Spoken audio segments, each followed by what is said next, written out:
पड़ेगी। कुछ ऐसा जुगाड़ू आइडिया सोचना पड़ेगा कि शिकार मेरे पास खुद चलकर आए। भेड़िया बहुत ही शातिर धूर्त था। वह कोई ऐसा तरीका ढूंढ रहा था जिससे वह आसानी से शिकार ढूंढ सके। सुनो गधे भाई, क्या तुम इस लकड़ी के गट्ठे को उठा सकते हो? यह अनुमान से ज्यादा भारी है। ठीक है मगर नन्ही हिरण, ये सब करने की क्या जरूरत है? अच्छा हुआ जो मैं यहाँ आ गया। अब इन लकड़ियों को मेरे पीठ में डाल दो, मैं इन्हें छोड़ दूंगा। गदहा बहुत ही दयालु और समझदार था। वह हर किसी की मदद किया करता था। एक दिन भेड़िया बड़ी ध्यान से एक स्थान पर बैठकर सोच रहा था। तभी एक बैल उसके पास आया। क्यों भाई भेड़िए, ऐसे क्यों बैठे हो? बाबा बनने की सोच रहे हो क्या? यहाँ से चुपचाप खिसक ले, अभी कुछ गहरी बात पर विचार कर रहा हूँ।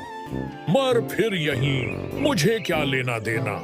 तभी उसके दिमाग में एक उपाय आया। अरे वाह, इस बैल ने सारी प्रॉब्लम सॉल्व कर दी। अब मैं कल से इस जंगल में बाबा बनकर आऊंगा।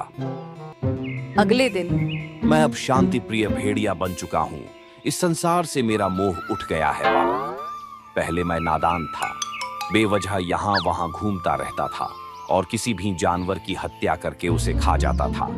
अब मुझे दिव्य ज्ञान मिल चुका है। जाओ जंगल में ऐलान कर दो, ज्ञान बाबा इस जंगल में अपना आशीर्वाद देने आए हैं।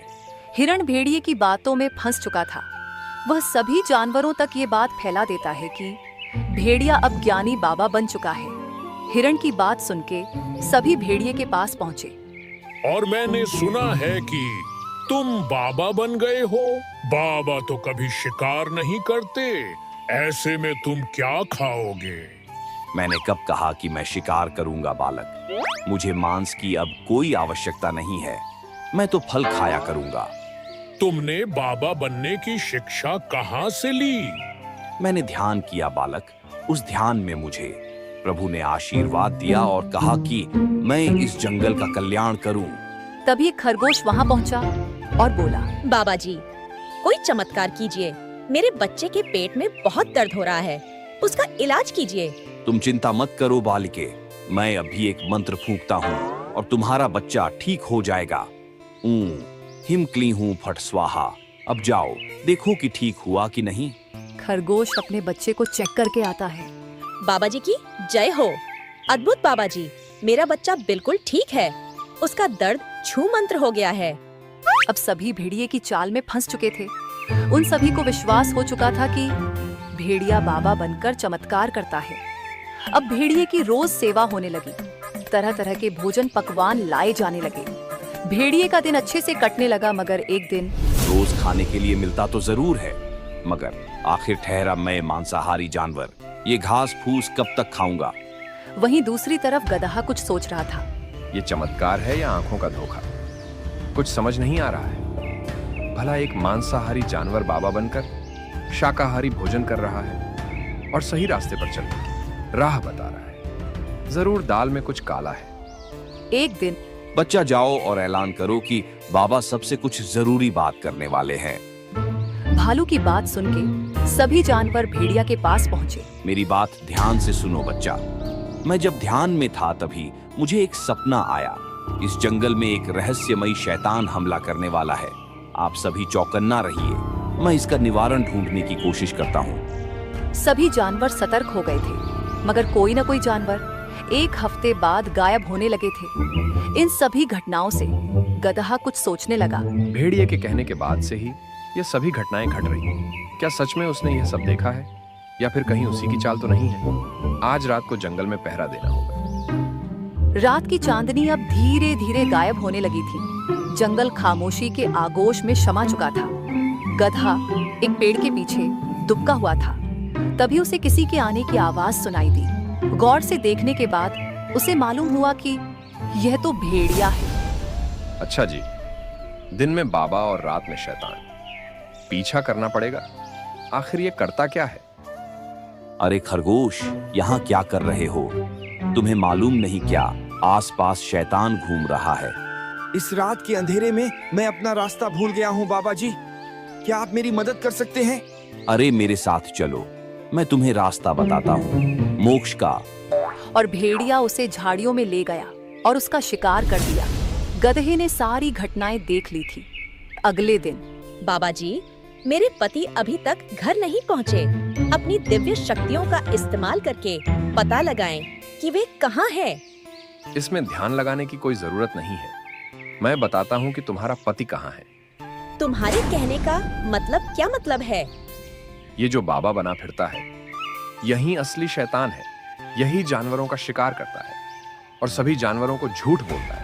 तुम्हारे पति का शिकार भी इसी ने किया है। तुम ये क्या कह रहे हो? तुम्हें मालूम नहीं है क्या? बाबा जी सिद्ध ज्ञानी हैं। मैं सच कह रहा हूँ। इसे खरगोश का शिकार करते मैंने अपनी आंखों से देखा है। अपनी ये बकवास बंद करो। बाबा जी ने अपनी सिद्ध से चुटकी में खरगोश के बच्चे का इलाज किया है और तुम कहते हो ये ढोंगी है। सारे जानवर गधे की बात पर जरा सा भी विश्वास नहीं कर रहे थे। गधे को भी समझ आ गया कि ऐसे में उसकी दाल नहीं गलने वाली। उसने तुरंत एक तरकीब निकाली। आप सब कह रहे हैं तो मैं मान लेता हूँ कि ये मेरी आंखों का भ्रम है। मुझसे बहुत बड़ा पाप हो गया। आप सभी मुझे एक बार प्रायश्चित का मौका दें। ठीक है बालक, बाबा तुमसे नाराज नहीं है। फिर भी तुम मेरी सेवा करना चाहते हो तो इसमें तुम्हारा ही कल्याण होगा। बाबा, आज आप मेरे यहाँ भोजन करेंगे। मैं समझूंगा कि मेरे पाप थोड़े कम हो गए। ठीक है बालक, हम भोजन करने आएंगे। स्वादिष्ट पकवान तैयार करके रखना। गधे ने बहुत सारे पकवान बनाए थे। उसने भेड़िए के साथ साथ राजा शेर सिंह और कुछ अन्य जानवरों को भी बुलाया था। गधे ने सभी को खाना दिया। सभी ने मजे से भोजन किया। लेकिन जब भेड़िए ने भोजन किया तो उसे तेज जलन होने लगी। गधे ने जानबूझकर उसके खाने में तीखी मिर्च डाला था। गुस्से में आग बबूला होकर भेड़िए ने कहा। उसका इतना ही कहना था कि सभी जानवरों ने भेड़िए की तरफ देखा। भेड़िए को एहसास हुआ कि उसने जल्दबाजी में कुछ गलत बोल दिया है। तभी उसने बात को काटते हुए कहा, अरे बालक गधे, तुमने मिर्च ज्यादा डाल दी है। थोड़ा ध्यान रखा करो। बाकी जानवर तो कुछ समझे नहीं, मगर शेर सिंह को भेड़िए के इस बर्ताव पर कुछ शक होने लगा। सभी ने खाना खाया और चले गए। सबके जाने के बाद गधे के पास शेर आया और उनके बीच कुछ बातचीत हुई।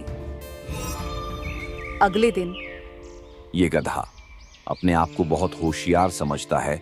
उसे मेरी किसी भी बात पर विश्वास नहीं होता। उसे रास्ते से हटाना ही होगा, वरना वो मेरा खेल बिगाड़ देगा।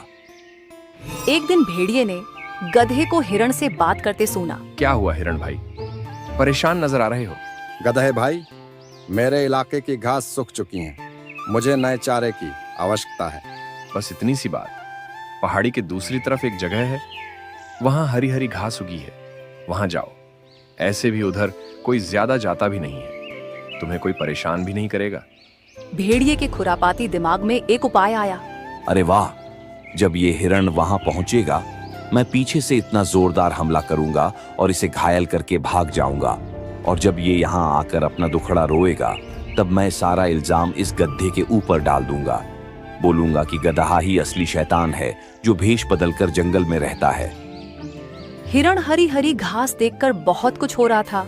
उसे मालूम नहीं था कि भेड़िए उसके ऊपर नजर टिकाए बैठा है। अरे वाह, गधे ने सही कहा था। यहाँ तो सच में नई नई घास है। हिरण घास खाने में मग्न हो गया। मौका पाकर भेड़िए ने हिरण पर हमला कर दिया, मगर भेड़िया कुछ और कर पाता। उसके पहले शेर सिंह, गधा और कुछ जानवर वहां आ पहुंचे। रुक जा ढोंगी, तुम्हारा खेल खत्म हुआ। छोड़ दे उसे। महाराज, आप यहाँ कैसे? आप जो समझ रहे हैं वह सब गलत है। मैं तो बस हिरण की सुरक्षा के लिए यहाँ मौजूद हूँ। अच्छा, उसकी सुरक्षा के लिए या उसे अपना निवाला बनाने के लिए? अच्छा, तुम सबको मेरे खिलाफ भड़का रहे हो गधे, ताकि तुम मेरी जगह ले सको। अरे चुप हो जा ढोंगी। और कितने झूठ बोलेगा। मीठी मीठी बातें कर सभी जानवरों को भ्रम में रखा और सबका शिकार करता रहा और इल्जाम उस शैतान पर डालता रहा जो दिखाई भी नहीं देता। भेड़िया बुरी तरह घबरा गया था। उसकी पोल खुलते देखकर उसने गिड़गिड़ाते हुए कहा, महाराज, मुझे माफ करे। तुम्हारी माफी नहीं सजा होगी। वो तो अच्छा हुआ कि गधे ने खाने पर बुलाया और तीखी मिर्च तुम्हारे खाने में डालकर तुम्हारा मुंह खुलवाने की कोशिश की। उसी समय मुझे तुम पर शक हुआ और मैंने गधे और हिरण के साथ मिलकर ये योजना बनाई। सैनिकों, इस भेड़िए को काल कोठरी में डाल दो। रुकिए महाराज, मुझे एक बात जाननी है कि इसने खरगोश के बच्चे का इलाज बैठ बैठे कैसे किया?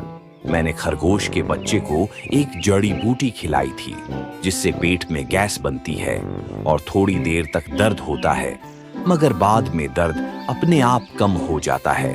खरगोश जब आई तब दर्द था और जब तक वह दोबारा चेक करने पहुंची तब तक दर्द कम हो चुका था।